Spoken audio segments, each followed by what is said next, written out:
যারা ভিডিও দেখছেন এই গুহায় এখানে নবীজি কি মাথা রাখছিল নাকি? এখানে মানে যখন যুদ্ধ চলতেছিল এই জায়গায় একটু লুকাই ছিল নাকি? এই জায়গাটা দেখেন, যারা দেখছেন জায়গাটা একদম নরম, মনে হচ্ছে বালিশের মতো।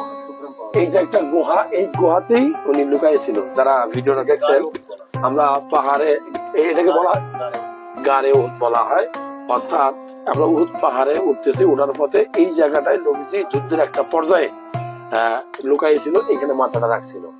তো আমার কাছে হাত দিয়ে মনে হলো পাথর যেরকম শক্ত হয় এই জায়গাটা এরকম শক্ত না। আপনার কেমন লাগে?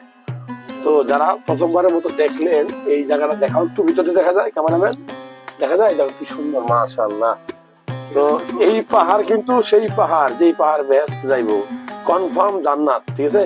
এটা হলো যে উহুদ পাহাড়, তারপরে বলা হয়েছে জাবালে রহমত, যেটা আরাফাতের পাহাড়। এই দুইটা পাহাড় বেহেশত যাইবো আমি যতটুকু জানি জান্নাতি পাহাড় বলা হয়।